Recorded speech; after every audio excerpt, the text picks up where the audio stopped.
Bueno, bueno,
de la segunda jornada del cuarto Congreso Internacional de Ciencias Sociales, Crisis, Retos, Posibilidades en Sociedades Actuales. El día de hoy nos sentimos altamente congratulados por contar con la presencia del doctor Paris Aguilar Piña. Muchas gracias, doctor, por haber aceptado nuestra invitación. Voy a leer una síntesis curricular. El doctor en realidad tiene una producción muy amplia y una formación igualmente amplia, pero por cuestiones de tiempo voy a leer solamente una síntesis de su trabajo y su persona. Él es profesor e investigador de la Universidad Autónoma de la Ciudad de México. Es profesor e investigador de tiempo completo de la Universidad Autónoma de la Ciudad de México. Tiene la licenciatura en Ciencias Sociales, plantel San Lorenzo Tezonco, y está ahí desde 2006 a la fecha. Sus líneas de investigación de 30 años a la fecha son antropología de la alimentación, antropología económica y métodos y técnicas de investigación antropológica. Es egresado de la licenciatura en etnología por la Escuela Nacional de Antropología e Historia, egresado del programa de maestría y doctorado por el programa de posgrado de la Universidad Nacional Autónoma de México, Instituto de Investigaciones Antropológicas y Facultad de Filosofía y Letras, con 2 investigaciones, una sobre aportes teórico-conceptuales y de método para estudios de antropología de la alimentación, y otra sobre modelos de investigación aplicados en antropología de la alimentación. Es autor de varios artículos y capítulos de libros sobre alimentación y cultura en su relación compleja. Es autor del libro El Sistema Cultural de Alimentación, una aproximación de teoría y método para los estudios de antropología de la alimentación. Participa activamente en distintos foros de exposición, discusión y divulgación acerca de los temas relacionados con la alimentación y cultura, economía indígena y campesina y métodos y técnicas de investigación en antropología. Es miembro de los comités editoriales de la revista Red Nutrición, órgano de difusión de la Escuela de Dietética y Nutrición del ISSSTE, y la revista Cuadernos de Nutrición, órgano de difusión de fomento de la nutrición y salud, AC. Es también fundador y administrador del grupo Antropología de la Alimentación, más allá de la comensalidad, espacio de intercambio académico sobre aspectos diversos de la relación alimentación, cultura e historia, en la plataforma Facebook, con cerca de 40,000 miembros en la actualidad y en constante crecimiento.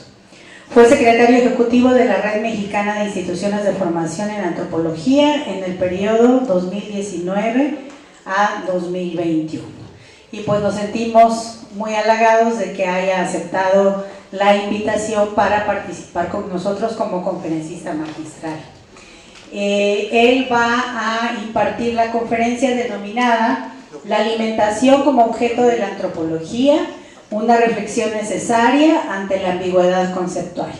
Entonces, sin más preámbulos, cedo la palabra al doctor. Muchas gracias. Muchísimas gracias.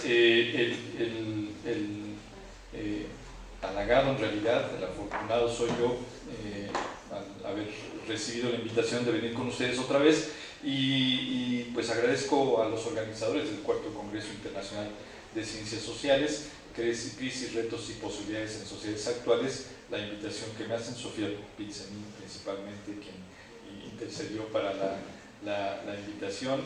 Agradezco profundamente sus apoyos.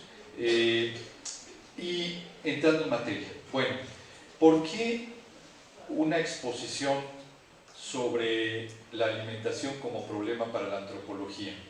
Eso es una pregunta que abriría un poco la discusión del día de hoy.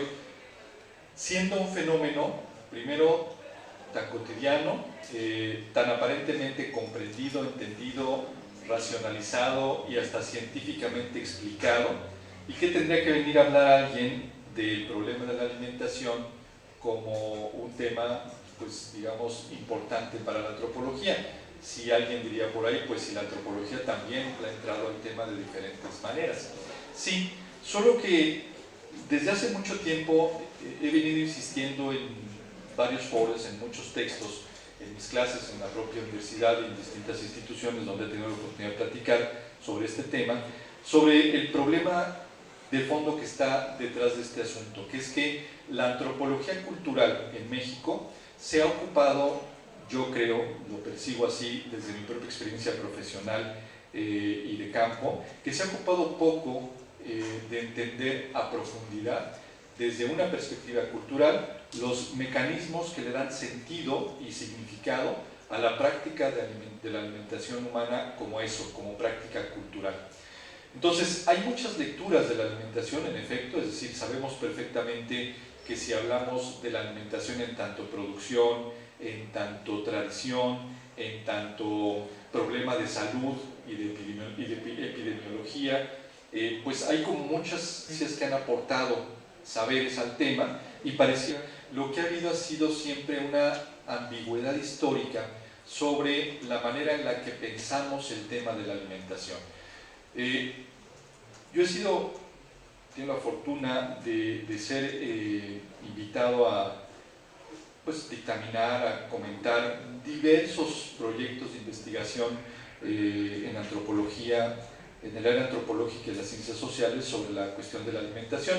Y una de las cosas que me he dado cuenta es que estamos como siempre muy navegando entre lo que la ciencia de la salud, lo que la política pública, lo que la sociología ha dicho sobre el tema, y nos hemos ocupado muy poco de construir un corpus teórico y conceptual sobre la alimentación vista desde la antropología.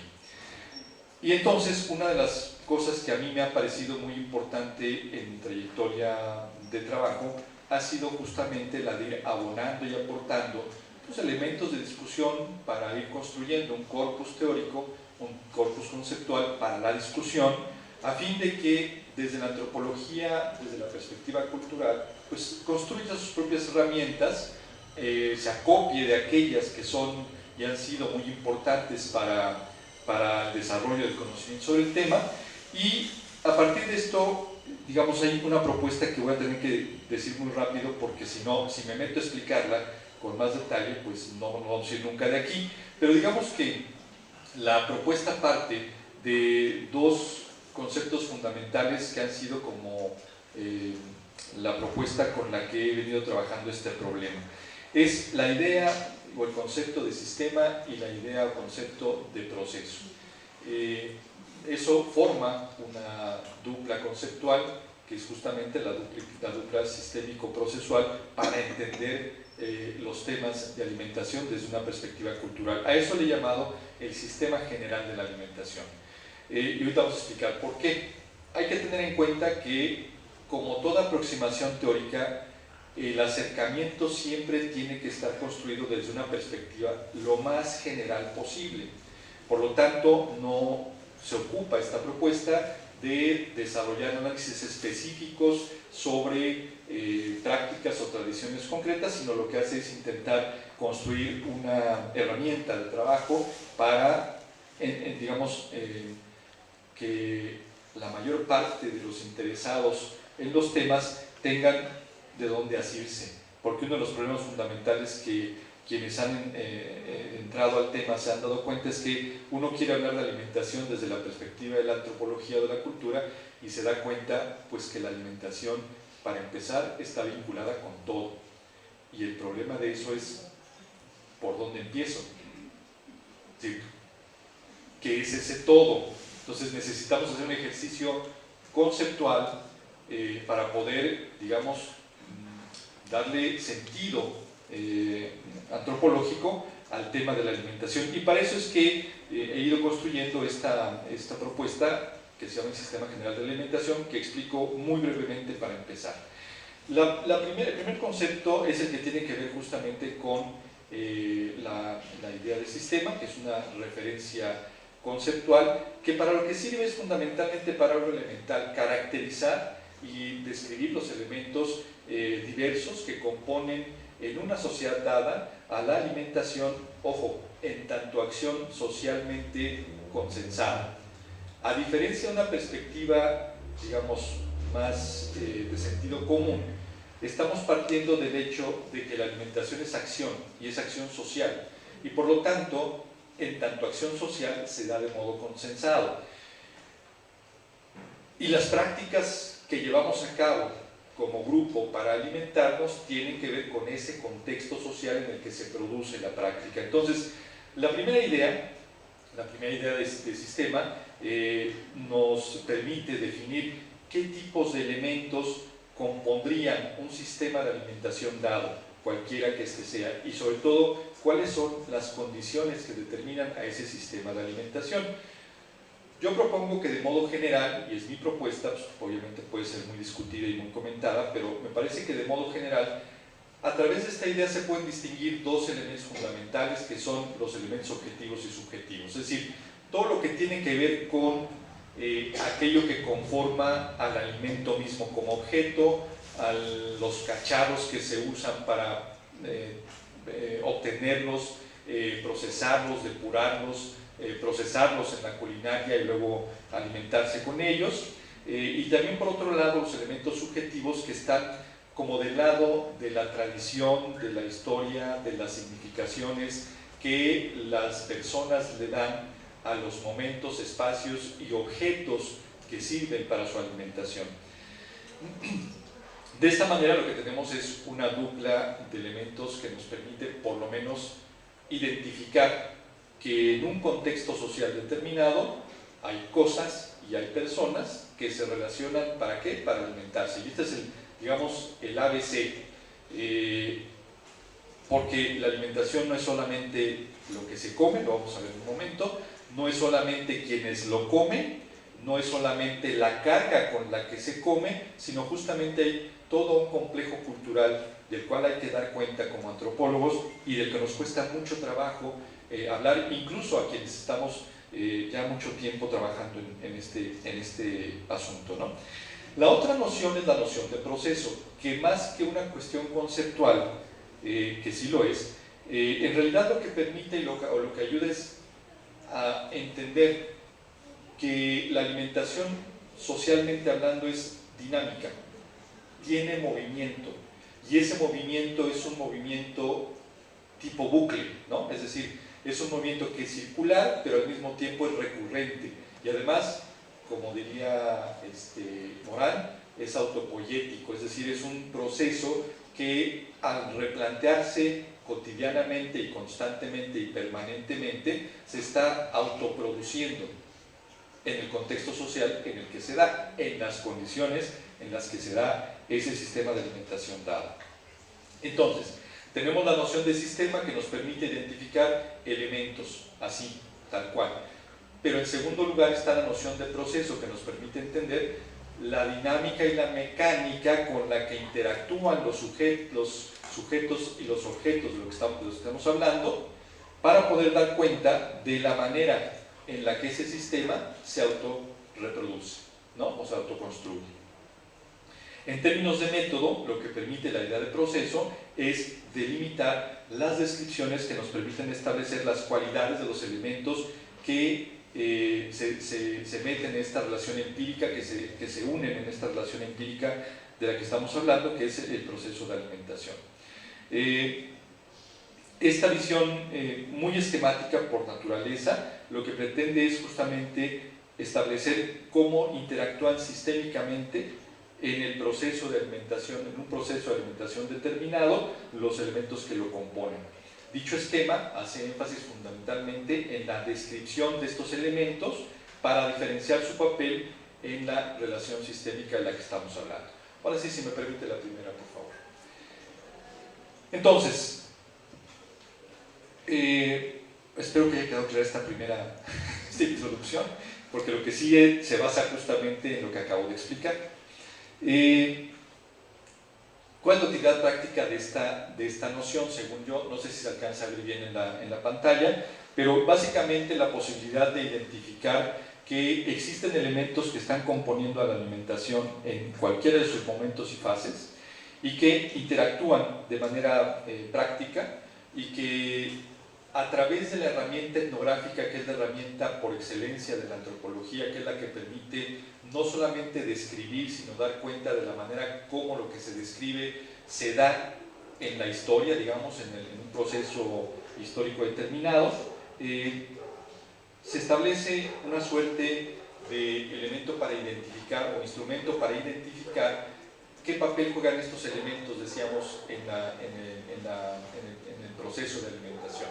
La primera imagen que ustedes ven del lado derecho superior, básicamente lo que dice es, a ver, etnográficamente cuando uno llega al campo, lo primero que hay que hacer es identificar lo que estamos buscando, a los elementos subjetivos y a los elementos objetivos que componen las prácticas de alimentación.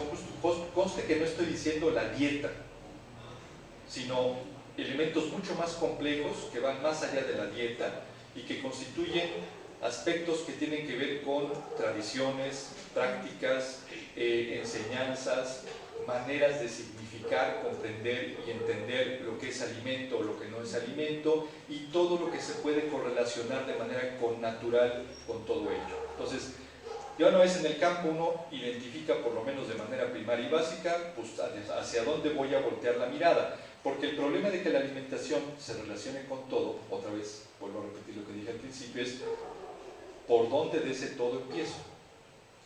Entonces, si uno tiene esta posibilidad de identificar básicamente, elementalmente, los elementos que lo componen, entonces uno ya tiene por lo menos un primer momento, un primer momento para la observación y el registro etnográfico, es decir, identificar los elementos del sistema. Un segundo momento de este proceso etnográfico, o de este proceso de investigación etnográfico, es entender la dinámica, cómo se correlacionan los elementos. Esta dinámica, Michel Desserteaux y Luce Guiard lo definen muy claramente en su trabajo sobre la construcción de lo cotidiano, cuando hablan de las combinatorias operativas. Es decir, es un concepto que nos ayuda a entender que las cosas y las personas entran en relación combinada, es decir, no es una relación, digamos, instrumental, sino es una relación dialógica entre objetos y sujetos que tienen como finalidad construir una lógica para la alimentación cotidiana, para la reproducción del grupo de manera permanente. Y en el cuadro que ustedes pueden ver en la parte inferior, lo que vemos es básicamente cómo, digamos, lo que une, lo que unifica en términos etnográficos, el concepto que unifica en términos etnográficos las prácticas de los sujetos y la existencia de los objetos, es esto que Luce Guiard y Michel Desserteaux denominaron combinatorias operativas. Cómo interactúan las personas para concebir los alimentos, obtener los alimentos, procesarlos, conservarlos, cocinarlos, comerlos, ¿no? Por lo menos. Y en el recuadrito que ven, este círculo recurrente es más bien la representación del proceso de alimentación, dando cuenta de cómo la idea de combinatoria operativa nos permite justamente dar cuenta de esa dinámica de manera cotidiana y constante, ¿no? Yo creo que una de las cosas, de los problemas principales de la alimentación como fenómeno cultural es que es una práctica tan inherente a nosotros que realmente o subestimamos o subordinamos o damos por sentado que todo esto de lo que estamos hablando está hecho. O sea, de eso forma parte y un poco el lugar común de la antropología y de los antropólogos, de muchos colegas, es decir, claro, en la comida pues se reflejan y se expresan muchos de los sentidos y las tradiciones de la cultura, por eso es importante ir a ver cómo la gente come. Sí, yo digo que sí, pero no voy a matizar porque es importante desde mi perspectiva. La siguiente, por favor.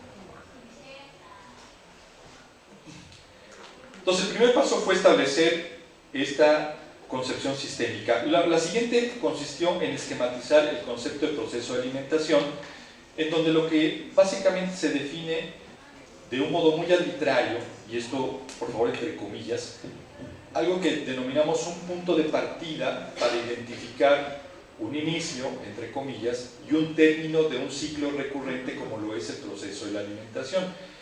Este bucle recursivo que un poco está mal representado en la imagen que tengo ahí, pero mis habilidades para esquematizar y dibujar no son muy buenas, espero que se entienda que lo que quiero decir es que ese bucle recursivo necesita identificar, y digo de manera arbitraria, porque no necesariamente el momento del consumo puede ser el momento inicial o final del proceso. Es arbitrario, pues porque en algún momento debemos identificar pues cuando la gente empieza a comer, y la pregunta que yo les haría aquí, ¿la gente empieza a comer cuando tiene hambre? No, la gente empieza a comer cuando concibe que hay algo de lo que le rodea que le puede resolver la necesidad de alimentarse, que después se traduce fisiológicamente hablando en hambre. Y ahorita vamos a explicar la diferencia entre la concepción fisiológica y la concepción cultural. O bueno, más bien que la diferencia, la relación. Entonces, había que identificar esta lógica recursiva, de bucle recursivo del proceso de alimentación, y etnográficamente, yo digo, es muy útil porque nos permite entender que esto tiene etapas. Es decir, que cuando ustedes se despiertan y les da hambre, se inicia un proceso y ustedes actúan para resolver ese proceso, y en ese actuar de ese proceso de desayunar están implicadas un montón de elementos, construcciones de la tradición, de la historia, de la identidad, que los hacen elegir ciertas cosas y no todas. La despensa humana, planetariamente hablando, históricamente hablando, es incontable, pero ustedes eligen solo un universo absolutamente limitado y pequeño de toda esa despensa que el hombre como especie tiene a su disposición. ¿Por qué? ¿Por qué elegimos ese pequeño, digamos, mundillo de alimentos? Hay muchas razones, ¿no? No tengo aquí la respuesta, pero hay muchas razones. Entonces, se levantan todas las mañanas, les da hambre, se abren su refrigerador, porque ahorita su único problema de ustedes es si el alimento está en el refrigerador o no. Nadie tiene que ir a cazar nada, nadie tiene que ir a recolectar nada. Nuestro único problema es, ¿está en la despensa? Bien, ¿no? Y si no está en la despensa, pues entonces nos da un infarto porque hay que ir a conseguir huevo, hay que conseguir pan, tortillas, tal. Pero bueno, eso es un proceso que se inicia, digamos, ¿no? Y que luego tiene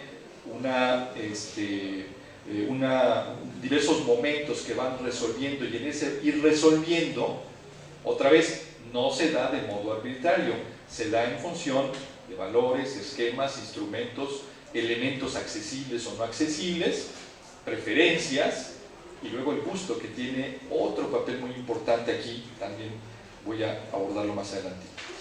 ¿Cuál es el límite principal de este esquema básico que acabo de exponer? Primero, que en la práctica etnográfica y en el análisis reflexivo que puede uno hacer sobre esto, uno se da cuenta que etnográficamente hablando, en un proyecto de investigación, digamos, estándar, de mediano y largo plazo, de corto y mediano plazo, es muy complejo dar cuenta etnográficamente de la complejidad del proceso y de describir la complejidad de factores que están en el sistema de alimentación, visto así en esta generalidad. Pero ¿cuál es la virtud que se deriva justamente de eso?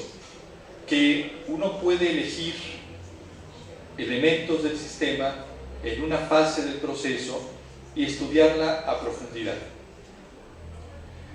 Ya si se quieren meter y clavarse, no se los recomiendo, es muy cansado, 3 años en campo para identificar elementos y poder dar cuenta de esta complejidad procesual, pues órale, adelante. Pero en un proyecto, digámoslo así, por ejemplo, un proyecto de licenciatura de un estudiante que está egresando y que le interesa este problema, pues de pronto verlo así, con esa complejidad, o tratar de entenderlo y describirlo con esa complejidad, pues se vuelve un reto muy grande. No tenemos los recursos, el tiempo, la posibilidad y la disponibilidad de tener la vida para estarnos metiendo a eso de manera absoluta. Pero bueno, el esquema permite, digámoslo así, ver por pedazos, y ese es su principal limitante, pero al mismo tiempo es su principal ventaja, según mi punto de vista, ¿no? Bueno, esta perspectiva y sistémico-procesual permite entonces no perder de vista que lo descrito y lo analizado forman parte de una totalidad. Es decir, si uno elige que el problema que le interesa es el de la obtención de los alimentos, lo importante es que tenga muy presente que la obtención está conectada con otros momentos del proceso y con otros elementos del sistema. ¿Me explico? De tal manera que en algún momento el abordaje de una etapa o algún tipo de análisis de elementos de los elementos del sistema nos va a conectar siempre con otras etapas y otros elementos, o sea, de manera natural. Cuando está uno pensando en el tema del procesamiento, hagan de cuenta que hay un diálogo natural con la obtención, con el consumo, y entonces en algún momento tienen que estar siempre viendo cómo se comportan los otros momentos, ¿no?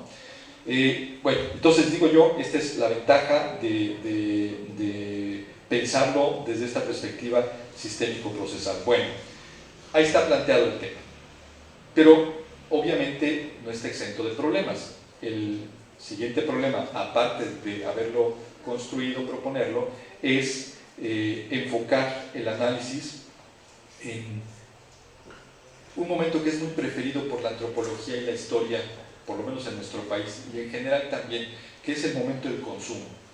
Es decir, pues yo como loquito ahí voy con mi modelo y ahí voy haciendo mi trabajo, yo me hago bola solo, y yo me canso solo, y yo me desgasto a lo bruto, pero yo veía que mis colegas les interesaba mucho y se centraban mucho en la parte de la culinaria, de la gastronomía.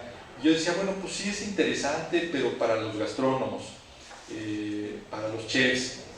Pero decía, para los antropólogos, ¿qué tanto nos puede decir esto? No estoy minimizando esas problemáticas, solo quiero decir es que desde la antropología, la visión gastronómica y culinaria, pues solo me permite decir el lugar común que todo el mundo dice: la comida guarda elementos de la tradición, de la historia y los refleja. Ok, pero eso ya está muy dicho, muy visto y muy reconocido. A mí me parecía más importante, pues digamos, seguir abundando. Efectivamente me detuve un poco en el tema del consumo. Si me puede pasar la siguiente, por favor. En el tema del consumo, y yo dije, bueno, ¿de qué podemos hablar desde una perspectiva? ¿Cómo podemos problematizar el tema del consumo? Bueno, el consumo principalmente nos permite hablar de condicionantes que se expresan, determinantes que se expresan, y fundamentalmente elementos de cambio, transformación y adaptabilidad del sistema de la alimentación. Entonces, a mí me parecía que no estaba mal hablar del consumo, pero era importante delimitarlo también en términos antropológicos, y se me abrió un mundo muy interesante desde mi punto de vista, más allá de la idea de la comensalidad en sí. Por cierto, hago un comercial, por eso la página de Facebook se llama así: Antropología de la Alimentación más allá de la comensalidad, porque yo decía, la antropología tiene mucho que decir sobre el tema de la alimentación, es más, tiene mucho más que decir que del tema de la comensalidad mismo, ¿no? Yo decía, bueno, a ver, ok, el consumo mata la comensalidad, y si yo hablo de comensalidad, ¿qué me interesa como antropólogo? ¿Sí me interesa la gastronomía? Claro que sí. ¿Sí me interesa la cocina y la culinaria? Por supuesto que sí. Pero no me interesa porque yo sea un glotón, porque me guste hablar de lo que como. Me interesa porque son procesos sociales, culturales, técnicos, instrumentales, que aparecen con la historia de la humanidad, se modifican con la historia de la humanidad, y son evidentemente producto de una historia cultural que los hace ser lo que son. ¿Qué veía yo en la gastronomía y en la cocina? O en la culinaria? Cambios, permanencias, expresiones y estética. Lo más atractivo, es decir, hay un poco, entre comillas, descubrir que una de las razones por las cuales a los antropólogos nos jala la atención o nos jala los sentidos la culinaria y la gastronomía es porque es profundamente estético. Dice, bueno, pues sí, pero esa es una de las características, pero además es una de las características de la comensalidad, pero además no de la comensalidad transhistóricamente hablando, sino históricamente definida. Ahorita explico por qué. Me interesaba también, por supuesto, di cuenta de que la comensalidad tiene su representación en el arte y en la tradición, y un montón de factores más, por eso los puntos suspensivos. O sea, son innumerables los elementos que nos puede conectar la idea de la comensalidad, todos ellos entendidos de modo sistémico y de manera procesual. Y la comensalidad también nos habla de, decíamos, condiciones de existencia, forma y contenido de la especificidad histórica de la comensalidad, expresión como forma de representación del consumidor en la era de la modernidad. Y es aquí donde yo digo, la comensalidad, bueno, yo digo que yo lo descubrí, no sé si alguien más lo ha dicho, pero yo he escrito mucho sobre eso, como la comensalidad, a pesar de que curiosamente parece un hecho que nos ha acompañado a través de toda la historia humana, la forma particular de la comensalidad en la vida moderna tiene rasgos muy particulares. Primero, el comensal, a diferencia de lo que incluso el propio concepto implica, no es un sujeto que come de modo común, sino es un sujeto que está aislado. Y ojo, no dije solo, dije aislado. ¿Por qué? Porque todas las formas que acompañan al proceso, las etapas que acompañan al proceso de alimentación y son los elementos que lo componen en el mundo moderno, están atomizados. ¿Se acuerdan que les dije a ustedes cuando se despiertan en la mañana, van al refrigerador y su única preocupación es que esté en la despensa? Esa única preocupación se debe justamente a un hecho elemental de la vida moderna. La producción, la obtención, el procesamiento de los alimentos quedó separado de nuestra cocina.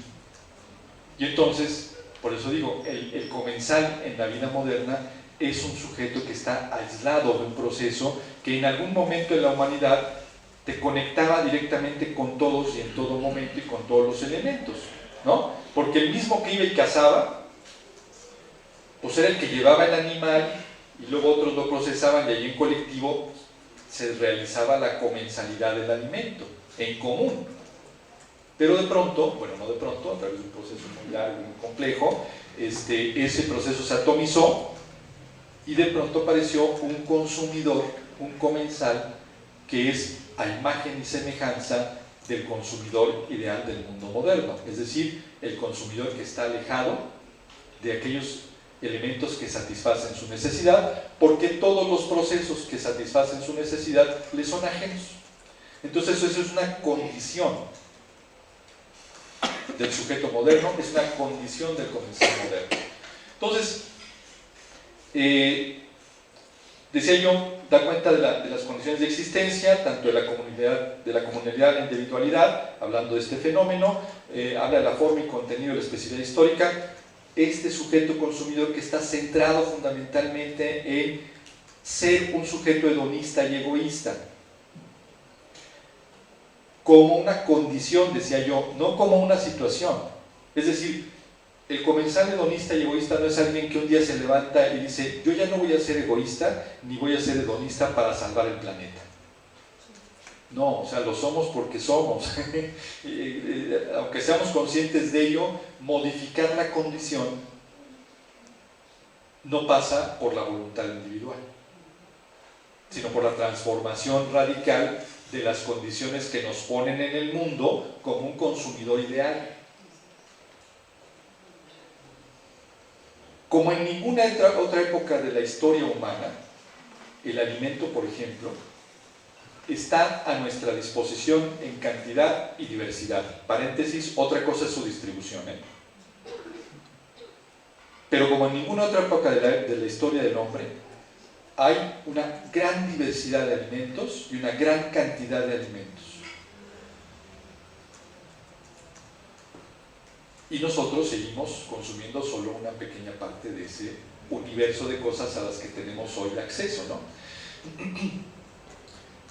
Pero yo les pregunto, ¿quién renuncia hoy a la posibilidad de acceder a esa diversidad y cantidad de alimentos que hoy tenemos en nuestras mesas?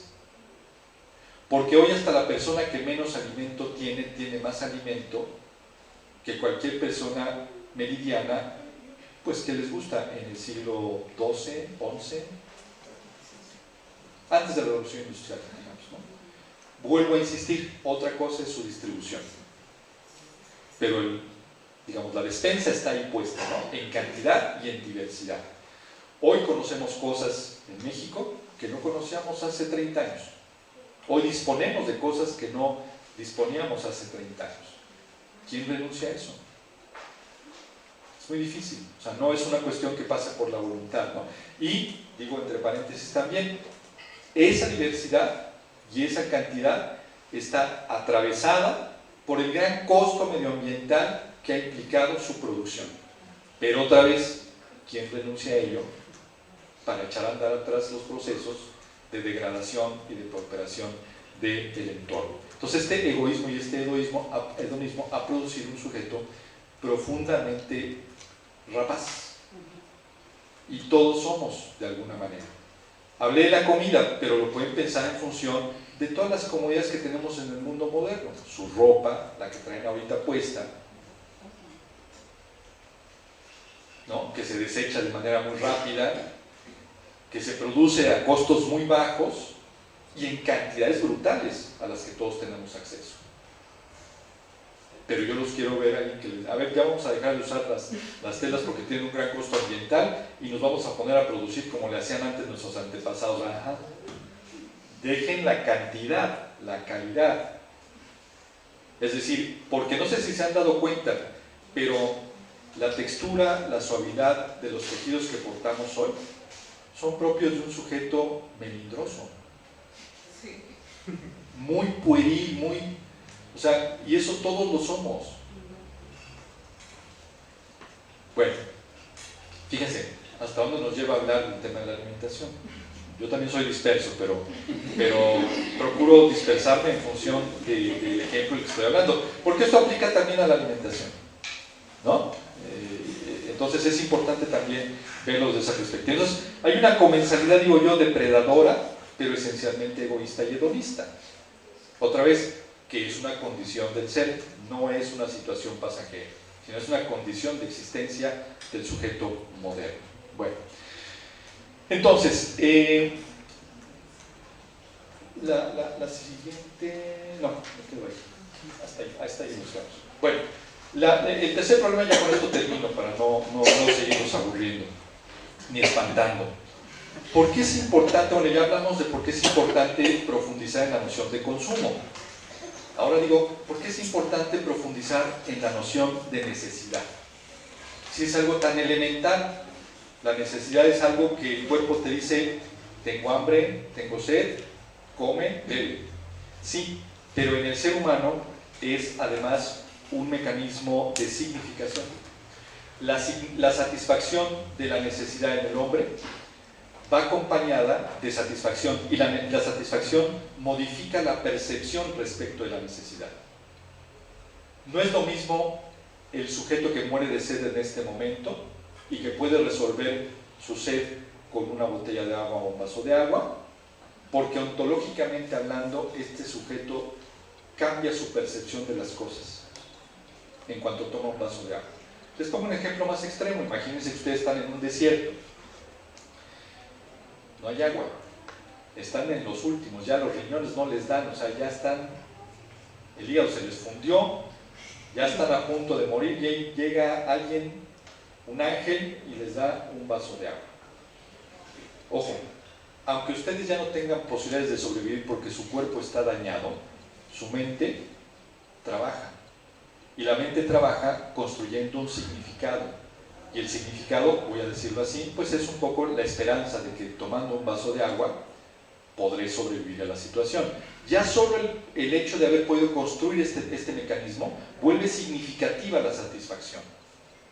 Usé un ejemplo muy extremo y a lo mejor muy poco afortunado, pero es para comprender que todos los días, cuando desayunamos, comemos, cenamos, en general cuando nos sentamos ante un platillo, lo que está en juego es eso, una condición vital de la reproducción social, que es mantenernos vivos. Pero mantenernos vivos no es solamente mantenernos vivos biológicamente hablando, sino significativamente hablando.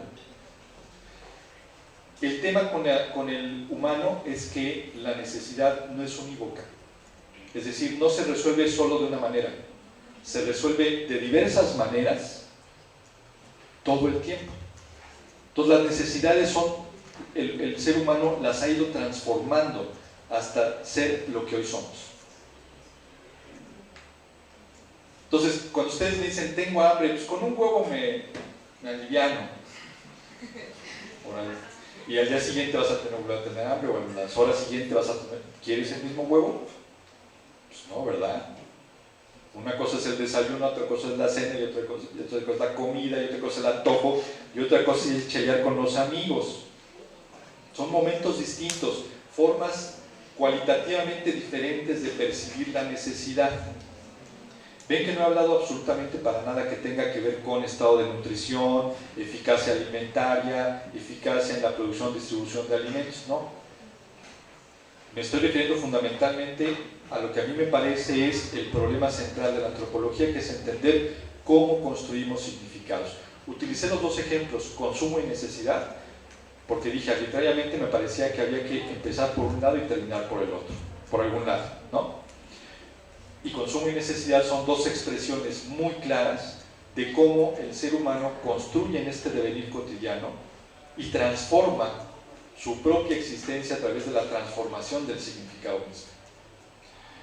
Entonces la necesidad, pues, no es solamente una etapa que refiera al problema de el cuerpo necesita nutrientes y hay que dárselos. Sí, claro, y es muy importante que se los demos de modo adecuado, suficiente e inocuo. Pero también es muy importante que respondan al conjunto de códigos que nos hace ser empáticos con esos alimentos. Por eso, del universo de cosas que tenemos disponibles para alimentarnos solo elegimos unos cuantos. En fin, con eso cierro. Si hay preguntas, comentarios, con todo gusto abrimos una serie de diálogos. Y bueno, pues muchísimas gracias.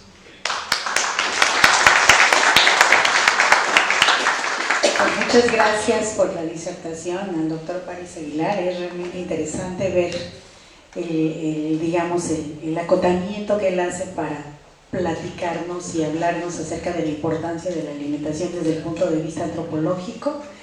Es momento de dar la palabra al público, entonces, ya está por ahí, adelante. Yo quisiera preguntar, ¿por qué es tan fuerte la comida y los afectos? ¿Y por qué cuando alguien nos prepara y no es la persona que solía preparar, la comida no nos sale placentera? Pues, por déspotas. Voy a explicar por qué. La pregunta es muy interesante porque justamente se refiere a este mecanismo de significación, ¿no? Claro, hay una suerte de habituación que además es muy también surgida en el mundo de la construcción, de la concepción del hombre moderno, y no me refiero, ojo, al hombre de la modernidad industrial, sino la concepción del hombre moderno desde la modernidad clásica, ¿no? Que nos lleva más o menos por allá del siglo XIII-XIV, donde se empieza a hablar ya de la idea de lo moderno, lo antiguo, tal, entonces se empieza a construir toda una psicología, digamos así, colectiva, del deber ser, ¿no? Y entre esos deber ser está plasmado el tema del placer, el tema del gusto. Y el gusto es algo que el hombre moderno le pone singular importancia y subraya de manera fundamental, porque además es la primera época en la que el hombre realmente tiene la posibilidad de dejar de lidiar con la escasez. El mundo industrial ya te dice, si el mercantilismo te lo puso sobre la mesa y te dijo, mira, hay manera de conseguir otras cosas en otros lugares y están bien buenas, el modo industrial del capitalismo ya hizo esto una realidad. Y entonces lo que hace esto es alimentar otra vez a este sujeto profundamente hedonista y egoísta, en donde su placer se pone por delante de todo lo demás. Y entonces tú pones un ejemplo muy interesante. ¿Qué pasa cuando de pronto comemos algo que nos rememora cosas, pero que como no está preparado por la misma persona ya no lo valoramos igual? Y yo te decía, por déspotas, es que hemos generado una relación en donde la alimentación se refiere, el problema de la alimentación para nosotros se refiere única y exclusivamente al consumo. Y el consumo debe ser un deleite egoísta, propio. Entonces todos tus significantes están relacionados con lo que te hace sentir placer ante ese platillo. Y entonces te vuelves un juez. El mundo moderno lo que ha creado es jueces en cada uno de nosotros. Y yo digo, lo más lamentable es que nos ha hecho jueces a nosotros mismos de nuestras propias cosas, porque las valorizamos y las calificamos. Y una manera de valorizar y calificar es decir, si no me lo hizo mi abuelita, no tiene sentido para mí, ¿no? No es en ese extremo, pero por ahí va la cosa, ¿no?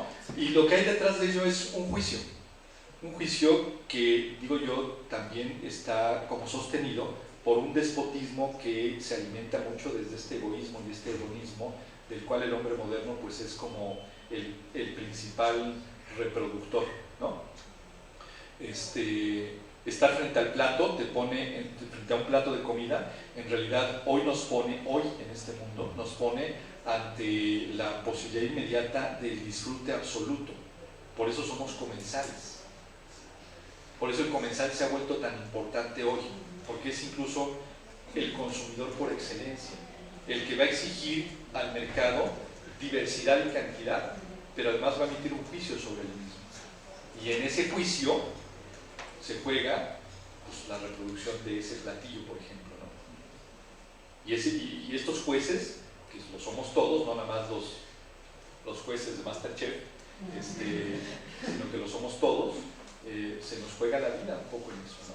O sea, en resumen hay una relación significativa, muy emocional, como bien lo dices, pero tremendamente despótica con la relación. Si no es como dice uno, no es. Y emitimos juicios muy duros, ¿no? Muy duros. El clásico es este, que además con toda la connotación misógina que tiene y todo, esta de tú no haces el mole como lo hacía mi mamá. Ya ni hablemos de la bronca implícita detrás de ello, ¿no? Digo, hablo de solo el mero juicio, o sea, solo el descaro de emitir el juicio, pues, ¿no? Pues, ¿quién era tu mamá? ¿No? Entonces eso le da el peso y le da el valor. Y a eso me refiero cuando hablo de que hay un proceso de significación en la satisfacción de la necesidad. Uno busca satisfacer la necesidad de acuerdo a este modelo que se ha creado, tanto individual como colectivo. Colectivo porque para el mexicano el tema de la mamá es, ¿qué les digo? Lo saben mejor que yo. O sea, es tema delicado. Y te metes con ella y viva o muerta, ¿no? No sé si contesté tu pregunta. No, muchas gracias, claro que sí. Tenemos aquí otra pregunta, nada más una que es que como estamos vía virtual también, entonces también virtual. Ajá, hay una pregunta a nivel virtual que sí podría profundizar un poquito sobre el significado de melindroso y pueril cuando dijo que melindroso. Bueno, tiene que ver con lo que acabo de comentar, ¿no? O sea, digo, por favor, no se lo tomen personal, no estoy diciendo que somos malos, ¿no? Hablo de conductas, ¿no? De conductas que el hombre en la modernidad ha ido desarrollando como parte natural de su forma de relacionarse con las necesidades. Cuando digo, por ejemplo, nos hemos vuelto muy pueriles con el asunto de los alimentos, es que a todo le ponemos pero, ¿no? Una conducta muy infantil, a la ropa le ponemos pero, a los bienes de consumo les ponemos pero, y a veces en condiciones que uno dice poco algo así, ¿no? O sea, ojalá hubieras vivido en condiciones de escasez. Y a mí me queda muy claro que la historia, el 99% de la historia de la humanidad, la escasez ha sido el leitmotiv de la vida. Entonces estamos muy acostumbrados como especie a vivir de pronto en el límite, ¿no? Pero el mundo de la modernidad, así de la modernidad industrial, nos pone en una situación completamente distinta e innovadora, yo diría revolucionaria, que es, olvídate de la escasez, ¿sí? Porque la industria tiene la capacidad, el mundo industrial tiene la capacidad de producir mucha cantidad, mucha variedad y tantas mercancías como se te ocurran. O sea, creas tantas necesidades como quieras. Entonces, en ese crear tantas cosas, pues de pronto, pues, yo no sé ustedes, pero estás frente a yo que uso lentes, por ejemplo. Voy a una óptica, pues, me interesan los primores que me queden bien, ¿ya? O sea, con que pueda ver bien y no se me caigan, más suficiente. Pero hay quienes se pasan horas escogiendo y tiene el brazo amarillo, verde, rojo y no quiere el motito. Miren, ya sé, yo tengo 54 años y tengo 49 de usar lentes. Y yo me acuerdo cuando yo era niño, no había de otra, eran los lentes negros de pasta horrible y con esos te las arreglas. El mundo de las mercancías hoy ha generado tan variedad, diversidad y accesibilidad que nos ha hecho eso, berrinchudos, pueriles, ¿no?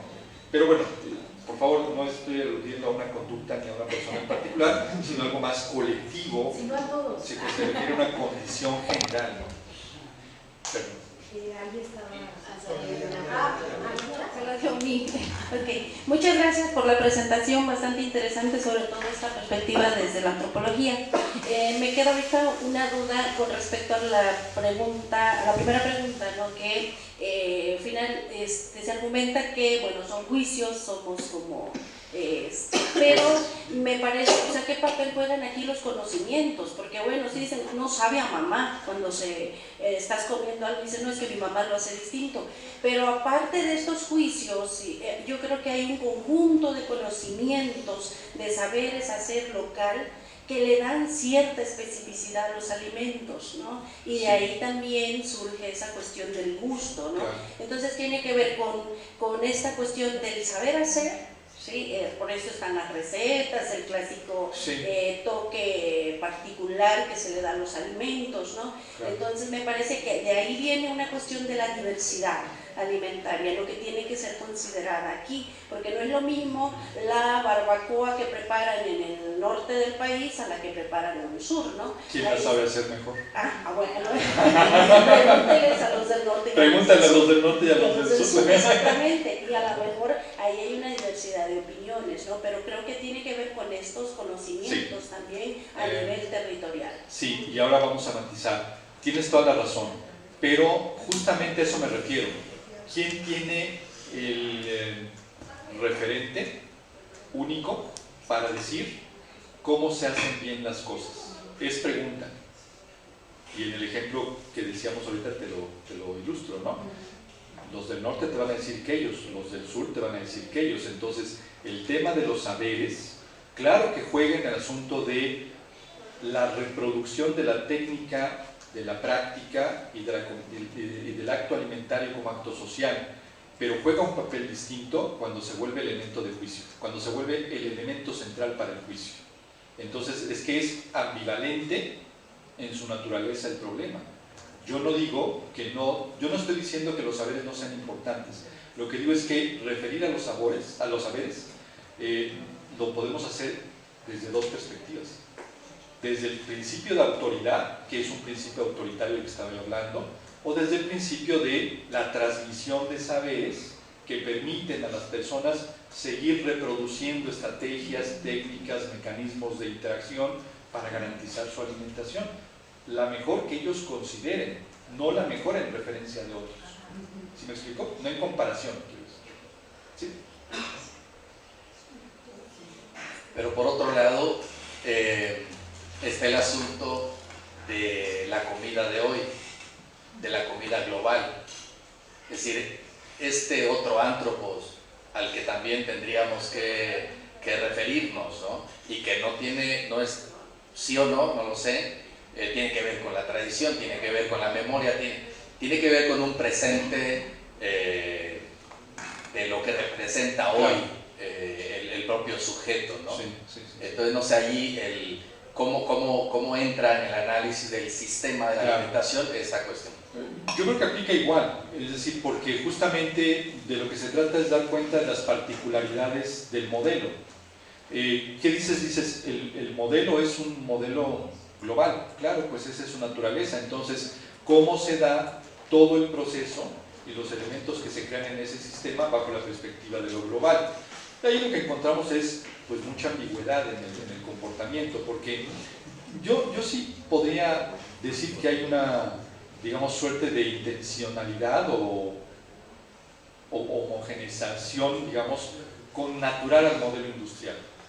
Y se entiende, es entendible, pero también cada lugar, cada cultura le da su sentido. Mira, Coca-Cola y McDonald's, que son los enemigos favoritos de todo el mundo, ¿sabes qué hacen? Tropicalizan sus productos. O sea, la Coca-Cola de aquí, la Coca-Cola en Europa, en Francia y en Estados Unidos no se produce igual, porque hay un consumidor muy exigente que dice, si tú me vas a vender eso, quítale o ponle. Los japoneses cuando comen McDonald's, no comen el McDonald's de aquí, ¿no? O sea, no lo comen igual. ¿Qué se está mundializando? Los procesos de la producción. ¿Qué se homogenizan? Los procesos de la producción, de la elaboración, etc. Pero en el consumo hay diferencias, lo cual ni es bueno ni es malo, pues simplemente es. Pero todo se da en función de una relación sistémica y una relación procesual, porque la necesidad es así. O sea, la necesidad no ha cambiado, el hombre no ha cambiado esa forma de necesidad de comer, ¿no? Tanto en términos fisiológicos como en términos culturales.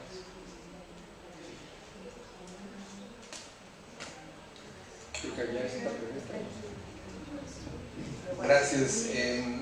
Una reflexión muy rápida. Creo que, bueno, lo que has presentado presentar es una cosa sensacional, ¿no? Yo no me la había imaginado desde esa perspectiva. Gracias. Y creo que el modelo en general es un modelo súper fuerte como para poder entrar, no solamente hacer estudios sobre la alimentación, sino como has dicho, ¿no? Cuestiones sobre el consumo de la ropa, en fin. Y esto me lleva a pensar un poco en lo que un autor, seguramente lo conoces, Howard Becker, trabajó respecto a los mundos del arte. Yo creo que a lo mejor en este modelo faltaría, a lo mejor incorporar esta idea de los mundos de la gastronomía, de los mundos de la comida, ¿no? Una cosa así, que nos permita sí entender cómo los otros procesos, aunque no están, ¿no? Es decir, digo, yo de repente, no están para hacerlo ni yo para contarlo, ¿verdad? Pero yo normalmente como solo, porque mi esposa trabaja en Tuxtla Gutiérrez y yo trabajo en línea desde Berriozábal. Entonces, aunque hay diferencias de 13 kilómetros, bueno, pues, vamos, tiene un costo, ¿no? Claro, sí. Entonces, bueno, pues yo tengo que procurarme la comida. Y como me la procuro, pues un poco en el sentido más pragmático, según yo, en el sentido más pragmático, pero igual más sabroso que pueda hacerlo. Entonces, si me encuentro una pechuga, pues es salazo y le pongo ¿y con qué se acompaña todo eso? Pues con todo lo que está alrededor. Y con todo lo que está alrededor son cosas enlatadas, cosas ensobretadas, cosas medio procesadas. Entonces, creo que esa parte del análisis, esa parte del entender la alimentación también se beneficiaría mucho de este otro componente que tiene que ver con el mundo de la comida, ¿no? Claro. O sea, ¿quiénes son todos esos que están alrededor? Los agentes. Y quién, por ejemplo, en mi caso yo lo veo de repente, los que están alrededor, pues es la señora que mató el gallito acá adelantito y que con eso me provee. Y el otro señor que produce en su patio limones y el otro señor, ¿no? Y es súper interesante esa parte porque crea también comportamientos muy interesantes alrededor de la comunidad, ¿no? Muchas gracias. No, de hecho, te comento rapidísimo, justo hace 8 días tuve una charla en línea con la gente del Museo Nacional de Arte de Bolivia, en donde abordamos justamente ese tema. Es decir, cómo el tema del arte y la alimentación estaban vinculados. Aparece esa entrevista, si la quieres oír, en la página de Antropología de la Alimentación más allá de la Comunidad, en Facebook, y yo creo que ya está por salir en YouTube, porque también aprovecho para el comercial. Aparte de la página, tenemos una salida en YouTube, en el canal El Sistema Cultural de la Alimentación, que tiene ahí información que les puede ser de mucha utilidad, y dos cuentas en iBooks y en Spotify de un chat, podcast, perdón, que se llama Charlas más allá de la comensalidad, en donde abordamos en trabajos de audio, de entrevistas, de conversaciones, temas como estos y otros muchos más. Entonces ahí, si les interesa, echen un ojo y te vas a encontrar en esa entrevista ese tema en concreto. Por allá tenemos un comentario. Sí, buenas tardes. Claro. Quiero dar una opinión acerca de las grandes franquicias de comida que usted comentó, que entre ellas está Coca-Cola y McDonald's, que pues como son empresas mundiales que se adaptan al estilo de vida de las personas, en este caso de las familias. Por ejemplo, en Coca-Cola, y creo que para mí es muy importante eso de cómo lo promueven, que en este caso Coca-Cola de la Navidad muestran a una familia conviviendo y todo eso. Entonces nosotros lo vemos y queremos como que imitar ese tipo de costumbres, y por eso se me hace muy interesante cómo la comida puede, también une familias, en este caso en tradiciones, pero cómo se adaptan las franquicias para vender. Fíjate que dices algo muy interesante y lo hemos platicado muchas veces en distintas mesas de discusión, el tema de cómo se adaptan las empresas de alimentos. El caso Coca-Cola es un caso muy importante, más importante de lo que pensamos, pero fíjate que el tema no está tanto en que la Coca-Cola sea un producto que sea muy aceptado, por ejemplo, en México. Desde la perspectiva antropológica, creo que el problema no es eso, el problema es por qué. Y a eso no le hemos dado respuesta. Es decir, la respuesta que tenemos es una respuesta, si me lo permiten, chafa, como ella sola. Es decir, porque decimos, Coca-Cola es un gran poder comercial que nos lava la mente y durante 30 años o 40 o 50 años nos ha dicho que es el mejor producto. A lo mejor tiene una buena campaña, pero en la publicidad se dialoga. Y se dialoga con signos, con significaciones y con códigos. Y la pregunta es, ¿qué hay en el código de las familias en México que hemos aceptado, incorporado e integrado a nuestro sistema de alimentación? Y le pese a quien le pese, la Coca-Cola en situaciones muy concretas y muy emotivas, muy profundas de la tradición y de la cultura alimentaria en México. No hay fiesta de 15 años, boda, lo que tú quieras, en donde por lo menos una Coca-Cola no esté presente. Y ahí sí yo digo, no es por la publicidad, o no es solamente por la publicidad. Hay algo con lo que estamos dialogando como consumidores como es con eso, y que no lo hemos descifrado. Y claro, es muy complejo, no es tan fácil, pero está. Perdón.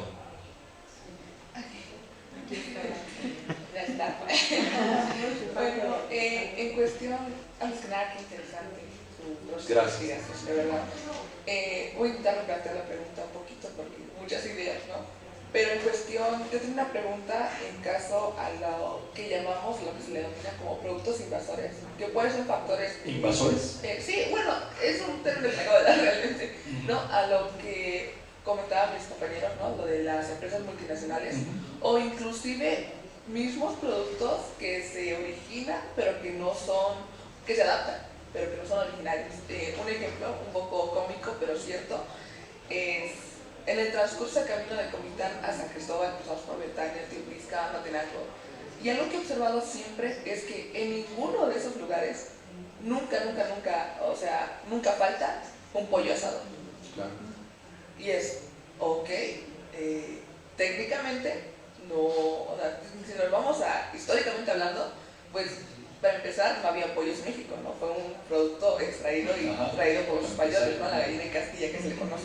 Ahora bien, otro ejemplo de esto es lo que sucede aquí en Chiapas con el mango ataulfo, ¿no? O sea, el mango ataulfo realmente no es una especie que nace endémica de Chiapas, sino que es una... Entonces, en base a eso, ¿cuáles son las modificaciones y de qué forma se acondicionan para crear una transformación en esta sociedad? Porque si bien se crean, no solo es la forma en la que se introduce, sino el impacto que tiene en tanto, dejando de lado la alimentación, el comportamiento y la estructuración social, ¿no? Porque vamos en Etiopía es algo muy cómico, ¿no? Decir, el que tiene dinero es el que compra pollo asado.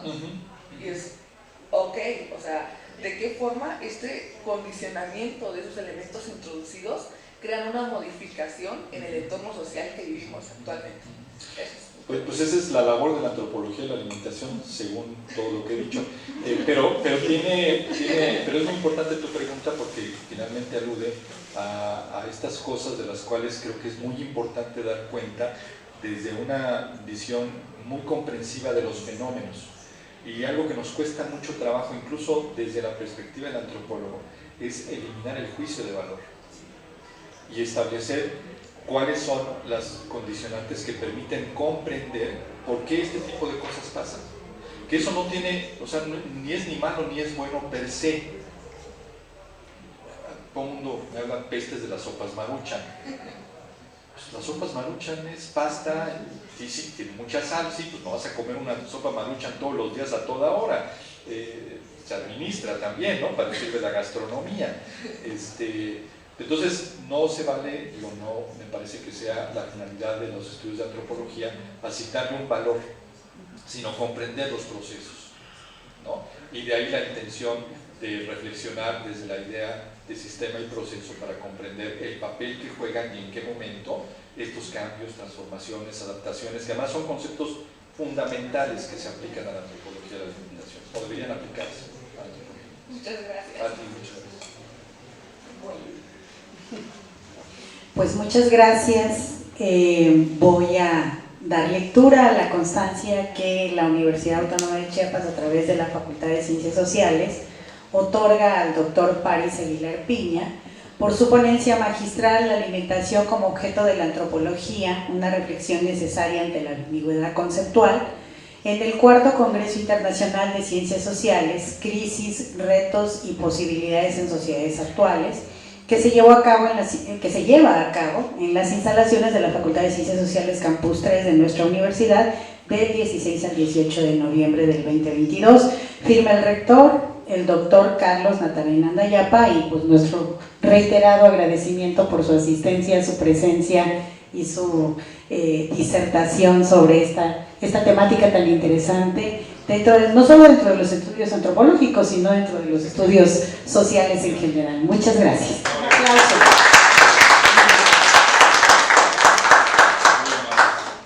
Y además hemos preparado un pequeño obsequio. Muy amable, muchas gracias. Creo que hay ahí comida regional.